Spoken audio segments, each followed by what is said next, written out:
What's up, everyone? My name is Ethan. Welcome to Splash City. If you're new, don't forget to subscribe. Most of the people who watch this channel are not subscribed. If you are one of those people, you've been around the channel for a while and you like the type of content that I make, please consider hitting that button down below. It would really help me out a lot. With that out of the way, let's get into the topic for today, and that is Kyle Lowry. With free agency coming up over the next couple of days, there are plenty of teams who are positioning themselves to make a run at Kyle Lowry, the potential free agent from the Toronto Raptors, of course. He is going to get himself paid this free agency. You know, for a point guard that's, 35, going on 36 years old this offseason, it's a bit surprising to see him being talked about in this regard, but he is one of the top free agents on the market, and it's clear that he can help a winning team. He just won the NBA championship a couple of years ago, and he's had a long career in the NBA of being a very effective, long-time winning point guard. And so there's plenty of suitors out there for him. We have, multiple teams who we know are interested. There's no short list of teams that could potentially jump in on the Kyle Lowry thing, whether you're acquiring him via sign and trade or just signing him outright with cap space. There's a lot of teams that are going to be looking to add him this free agency period, so I wanted to go over the most likely destinations and how they would go about doing that. First up, we have the New Orleans Pelicans, who have really firmly inserted themselves into this conversation over the past couple of weeks. Just a few weeks ago, we weren't really talking about the Pelicans as a potential destination for Lowry, but they had some reported interest a couple of weeks ago, and then subsequently made that move to get off of Steven Adams and Eric Bledsoe's contracts to free up even more cap space. So they're going to have max cap space this offseason to potentially sign Kyle Lowry or somebody else, but they can offer him, just as much money as any other team can on like a 1, 2, 3 year deal, depending on how much they want to commit to him. But what the Pelicans can offer is a situation with some really nice young talent, of course, Zion Williamson, Brandon Ingram, among other pieces. And he gets to come in, be the point guard, try to help a team make the playoffs. They're probably not title ready over the next couple of seasons, but he can help them out, potentially take this franchise back to the postseason for the first time in a couple of years.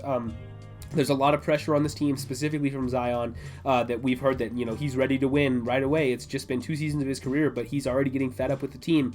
And so they're going to have to make some moves in order to put him in a position to be, to make the playoffs next season. And Kyle Lowry would go a long way towards doing that. So I think the Pelicans are going to be really desperate to get a move done. Apparently they have real interest. I don't know if this is the best scenario for Lowry, given that they probably aren't going to win the title with him on the team. But if he's just going for the money and a potentially good situation, I think this would be a good option for him. The Dallas Mavericks today became a much more serious threat to get Kyle Lowry with the salary dump of Josh Richardson onto the Boston Celtics. They traded him into their trade exception, so they don't have to take any money back from Boston, which opens up, I believe they have a max slot as well. They'll be able to offer just as much money as the Pelicans will be able to in free agency.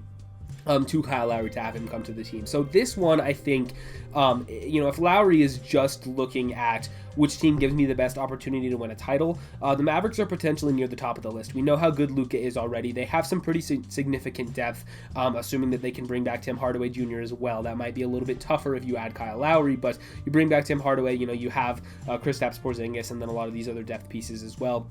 The Mavericks could be in play for an NBA title over the next 2 to 3 seasons. I know that they're not, one of the most likely teams, but Luka is really good, and adding Lowry to that mix could potentially take them into that stratosphere. They're definitely not going to be a favorite, but maybe giving them a better chance. And so I would say that this team with Lowry is probably better than the Pelicans with Lowry. So if he's just looking for the best opportunity for him, and he's going to make the same amount of money here, assuming the Mavericks are willing to go that high, then I think they are a pretty good destination for him if he's going to try to win a title and make the money. The Miami Heat are definitely a wild card in this situation because they have so much flexibility. Right now, they have the team options for Goran Dragic and Andre Iguodala. They have restricted free agents Kendrick Nunn and Duncan Robinson, so they could potentially have a ton of cap space or they could potentially have none at all. So whether or not they want to get Lowry really depends on how hard they're willing to go for him, and if they feel like they can potentially, that he's considering them as a destination, they might make some corresponding moves to free up the space in order to do that. And I think it would make sense for both sides. The Heat need a point guard. They need somebody to be able to come in and facilitate their offense. I think Lowry would fit really well next to Jimmy Butler and Bam Adebayo. I think it makes perfect sense there to bring him in. And for Lowry, the Heat could offer a potential title-winning team. They were in the NBA Finals just 2 years ago.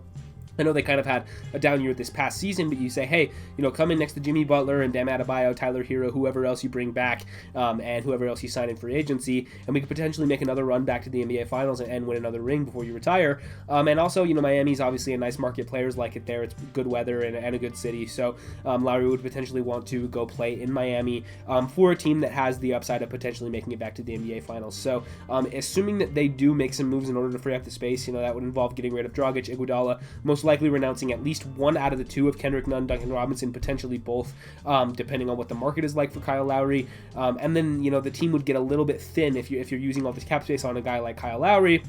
And really, you don't have that many players under contract. So you'd have to fill out the rest of the roster with minimums, but I think it does make sense for both sides in order to pursue a pairing here, and you can see why both of these sides are interested.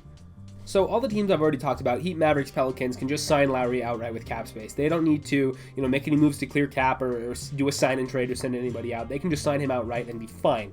Whereas this team, the Philadelphia 76ers, they would have to be in a sign and trade. They're over the cap with, Joel Embiid, Tobias Harris, Ben Simmons, all these other players on their roster. They're not going to be able to just sign Lowry with cap space unless he's taking a huge discount, which he's definitely not going to be doing. So they would need to send somebody back in a potential sign and trade, and we don't know, who that could potentially be. Theoretically, it might be Ben Simmons, but we know how highly they're valuing him right now. The asking price in the trade for him is apparently through the roof. Multiple first-round picks, young players, like 4 first-round picks, something like that, and potentially even more is looking like that's what Daryl Morey's asking for. So, sending him out in exchange for Kyle Lowry could potentially be a sticking point for the Sixers unless they're getting more back from Toronto, which I don't know if the Raptors would be willing to do that. So it's looking like if they were to do a sign and trade, it would be something more like sending George Hill, Seth Curry, potentially a younger guy like Tyrese Maxey back, or any of the other players on the roster. But the contracts that would be going back would be Curry and Hill. And that's a little tough, especially losing Seth Curry after he had just a great season for them, the shooting and spacing that he provides. And I think he's undervalued on that contract. Honestly, I think he's worth more than what he's making. So, it would be tough to send him out, and you probably also have to throw in a pick, maybe 2 as well, given that the Raptors, would potentially want something back for Lowry. So, I don't know. I think that one could make sense. It's going to be tough for the Sixers to pull this one off. I know they're going to be very motivated to, especially if they are losing Ben Simmons this offseason, because they most likely will trade him, and then that leaves a hole at their point guard position. So I think a move for Kyle Lowry makes sense, but it's definitely the most complicated out of any of these teams because they can't just sign him outright. There has to be a sign and trade. Let's go rapid fire a couple of other options for him. The New York Knicks are going to have a ton of cap space. I haven't seen a ton of rumors linking Kyle Lowry to them, but they are going to have the space, and it's a desirable market. So maybe he wants to go play there. But from what I've seen, they're probably more interested in a couple of other free agents rather than Kyle Lowry, but they could always, be hiding something or go in a different direction, of course, and bring him in. So that's an option there, the Knicks.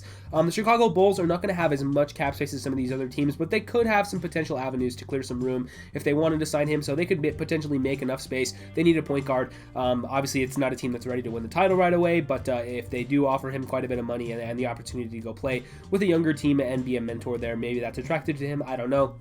So maybe throw the Bulls in there as an option. Is there a world in which the Jazz or Suns lose Mike Conley and Chris Paul and pull off some crazy, insane sign and trade to bring in Kyle Lowry as the point guard? I don't think that's absolutely out of the question. I would consider that very highly unlikely, but I do think that's maybe something to at least give like a 2 to 3% chance of going down if the Jazz or the Suns, who are very much in win now mode, lose their veteran point guard, just replace him with another veteran point guard. I don't know. We'll see on that front. The LA Clippers could maybe do a sign and trade for him, although that would be complicated as well. I put them in a similar bucket as the Sixers, and it's probably not as likely because he'd rather go home and play for Philadelphia because that is his hometown, rather than going to the Clippers in a potentially, similarly complicated move. But if LA is really interested, they can maybe make something happen. The Lakers were a place until they got Russell Westbrook, so that's out the window because there's no possible way that they can get Lowry now because they have no other contracts on the books now that they've made that Westbrook trade. Other than that, the Spurs have cap space, but they're probably not interested. And I think that's it. I think those are the list of options for him. And then let's talk about one more, actually. there's always the chance that he returns to the Raptors. They did not pick Jalen Suggs as his potential replacement. They did draft Scotty Barnes, so that leaves the roster spot at point guard wide open for Kyle Lowry to potentially come back. I don't think this one is necessarily likely by any means, but they do have bird rights on him. They can re-sign him, just as much as any other team wants to. Obviously, he has a connection to the city. He's been there a long time, won an NBA title there, and it was just a weird year in Tampa for them. They weren't very good last season. But potentially with everybody healthy, obviously Scotty Barnes, top draft pick, and potentially some moves in free agency and trades and whatever, stuff like that, playing back in Toronto, it could be an option for Kyle Lowry to just return to the Raptors and run it back for, 1 to 2 more seasons. So I'm not closing the door on that entirely. Again, I think all the reporting that we have makes it more likely that he probably will end up leaving, but the Raptors door is definitely still open. If he does want to come back, I think the team would probably have him. If we're talking about potential value for him, I think, he's probably going to ultimately end up signing like somewhere around $30 million annually. I know that seems like a lot, like I said, for a 34 or 35-year-old aging point guard. But Kyle Lowry's still really good. He hasn't really shown any signs of regression over the past couple of years, and it's going to be a bidding war, specifically between the teams with cap space that I mentioned. I think the 3 teams with space that are really going to go hard after him are the Pelicans, the Mavericks, and the Heat.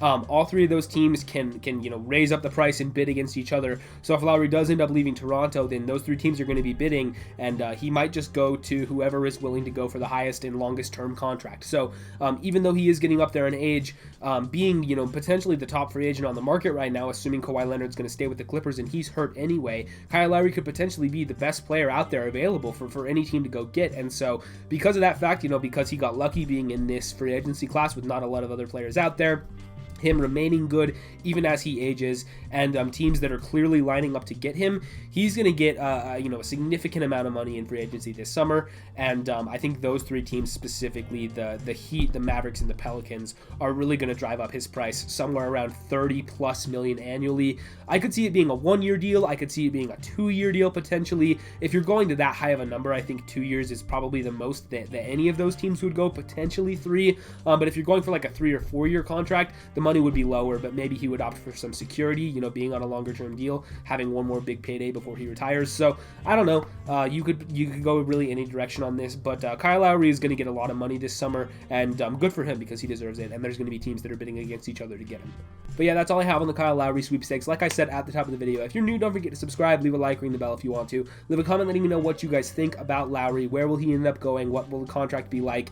I would love to hear your thoughts on that in the comments down below. If you are not subscribed already, please consider doing so. It would really help me out a lot. Let me know what you'd like to see from me over the next week or so. More draft stuff, free agency things. Obviously, a lot's going on right now. I'm going to start making breakdowns of all the trades that go through on my TikTok, all the significant trades that happen. You can catch those over on TikTok, and I'll probably re-upload a lot of them over to this YouTube channel as well. But if you want to see them first, they'll go up on TikTok first. So go follow me over there. Link is in the description. And with that out of the way, I will see you guys in the next one.